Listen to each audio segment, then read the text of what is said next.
In 2015, when asked about dealing with the government at the World Economic Forum, Jack Ma famously said, and I'm quoting, "Love them, don't marry them." 3 years on, he may have finally tied the knot. His partner is Xi Jinping, the president of China. Headlines have described them as dubious comrades in arms. The disclosure about party membership has opened a can of worms. Is the Alibaba chairman the symbol of the success story of the private sector in China, or is Jack Ma an extension of the Chinese state that is pushing Xi Jinping's world dominance plan at the cost of the consumer, that is you?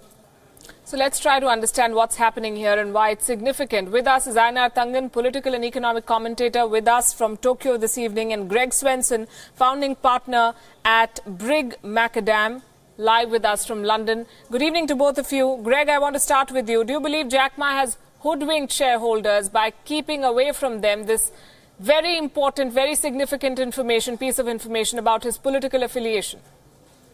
It's hard to say. I'm not sure that I could accuse him or blame him for hoodwinking anybody. Who knows when he was actually a member or if he's an active member. But what I would point out is I'm not surprised about this. I mean, it's a top-down economy. It's a state-run economy. So it shouldn't surprise me that the biggest players in the so-called economy are in the Communist Party, or at least connected to the Communist Party. Einar, your thoughts? Well, big shock. Somebody is connected to a political party. I'm a little bit concerned that, this is being cast in a light where it's kind of like, have you stopped beating your wife? Being a member of the Communist Party is not exactly what people think. I've been in meetings where you've had people from within the Communist Party arguing very vigorously, very, very different positions. Some saying that full democracy and open markets are exactly what's needed. Others saying that China has grown soft and they need to do something similar, if not exactly similar, to a cultural revolution. This idea that somehow China is monolithic is part of the problem. And it's part of the reasons that many in the international press vilify China. I think it's the wrong perception. There's so little known about how China works, and especially the party. What in essence happens is there's a discussion. The discussion will be wide-ranging, and during that discussion there will be this move towards consensus. Once that consensus is reached by the people who are making the decision, what happens is it is then the rule that you support the consensus, and if you don't, you can suffer consequences. In terms of Jack Ma's support or being part of the party, is as significant as somebody being a part of the Republican or Democratic Party in the United States, or the BJP or Congress in India. Having money and power far apart is unusual. Generally, they're always found together. Absolutely. I want to agree with you, and you make it sound like a very democratic process, Einar, in the Communist Party of China. So if it's all so well, why hide it from the world? Why not declare it as part of the Alibaba IPO prospectus in 2014? Why hide it from the shareholders? When you're asked about it, Jack Ma, let's admit it, has maintained a very, very ambiguous position about his political leanings. Yes, well, I don't think that's has. Einar. The question is he active, and what is his position within that? We don't know.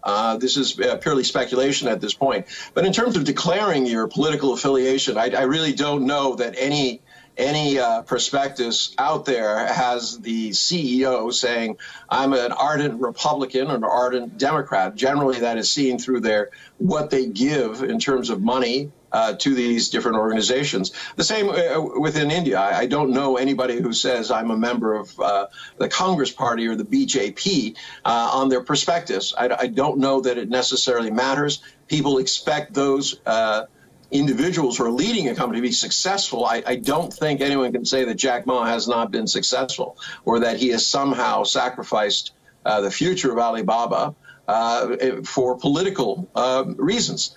Obviously, Jack Ma had a big break within China because China decided to create homegrown solutions rather than allowing international companies to dominate their markets. But this was something of a learning curve that they deliberately wanted to do, and I don't think it is necessarily means by which they said only Communist Party members need apply. Remember, it's 88 million people throughout China who remember this. A large percentage of them were brought into the fold during Jiang Zemin's period because they wanted more businesses to advise them on what the future of China should be.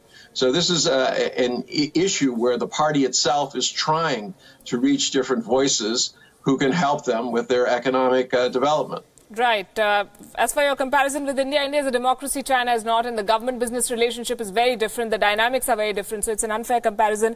Greg, I want to ask you this. What does this mean for the consumer and the shareholder of Alibaba if I know that the chairperson is affiliated to a particular party which insists that the party is supreme and so that compromises the data of all these millions of people? Is this all a storm in a teacup? Is there no truth to these concerns?